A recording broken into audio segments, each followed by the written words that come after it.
We remember the decision, but we also remember LeBron leading a 2007 Cavs team to the NBA Finals. LeBron and the Cavs were swept by the Spurs, but they lost only one game by double digits and came very close in the final 2 games of the series.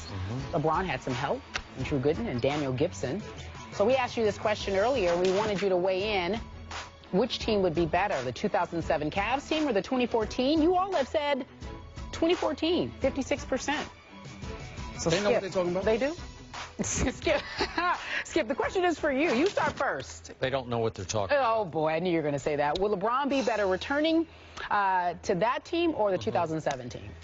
I'll take the 2007 team. I'll take the 08 team. I'll take the 09 team. I'll take, what was the last year he was there? Okay. The 10 team. I'll take all of them over this year's team. Sure. I told you earlier in the show, this team last year finished 33-49 and obviously missed the Eastern Conference playoffs. This team has a star. I'm not going to go superstar for Kyrie, and I was a big fan of his before that draft. I said he was well worth the #1 overall pick. But he has turned out to be somewhat of a ball-hogging 2-guard as opposed to a point guard. He averaged 20 and 6 assists. Not bad on the assists, but not great. LeBron averaged last year 6.3 assists, and the year before 7.3 assists. So LeBron obviously is effectively a better point guard than Kyrie Irving is. Then I look at Deion Waiters you brought up. They clash. He and Kyrie, they're do not invite him. They don't play well together. Tristan Thompson's a nice player. He's a decent NBA player, but please don't tell me he's a good NBA player because I ain't seeing that yet. Verjao, who brought so much just raw energy and skill to those teams that we just talked about, is now 31 and does not play with that electric energy he used to. Anthony Bennett, I can't say bust, but he's a question mark at best. I'm not sure what he is. And Andrew Wiggins, I told you before the draft, I have no idea why Cleveland took him #1 overall unless there's some master plan in Cleveland in place that they're going to trade him for Kevin Love. I can't see it because, to me, Andrew Wiggins is a tremendous young athlete. I'm not sure how good a basketball player he is or will ever be. I'm just not sure about that. He can defend, but can he play basketball? So that's your group. Really? So you tell me this freak of nature, LeBron James, is going to join that and turn it into an immediate best team in the Eastern Conference?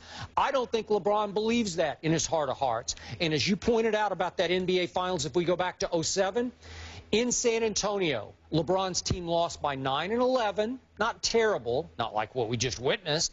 And in Cleveland, lost by 3 and 1. They did get swept, but they were far more competitive in those 4 games against a San Antonio Big Three that was 7 years younger then. 7 years younger. This team, led by the freak of nature, LeBron, just lost to the Spurs by a record NBA Finals margin. That's incomprehensible to me, a record margin. And then without going into gory detail, even if we just go back to your 07 team that you brought up, Verjao and Ilgauskas were very good rebounders and skilled offensive players. Verjao 7 and 7, Ilgauskas 12 and 8. That team was second in the NBA in rebounding. The next year's team tied for first overall in NBA rebounding. Drew Gooden and Larry Hughes were really good NBA players, better than Tristan Thompson is right now. Drew Gooden's still in the league and contributing to the Wizards. Larry Hughes averaged 15 and 4 assists for that team. That was pretty good. Larry Hughes had talent. He had some mental and emotional problems, but he had talent.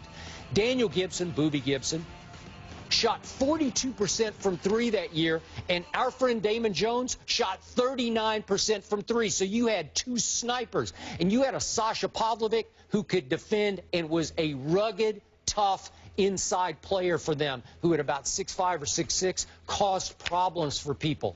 I like this team's mental and physical toughness.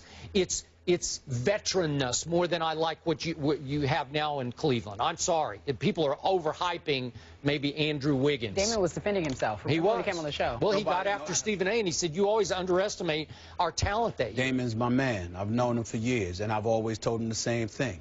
That particular season you're talking about, he averaged 6 points a game. Don't give me Damon Jones. Love him to death. Made some big shots for that team. I understand he made some big shots. He also had limited playing time. Didn't even average 20 minutes a game. Let's put it in perspective. And I like him. Again, that's my man. I ain't trying to disrespect him, but we're going to be real about this. Let's call it what it is.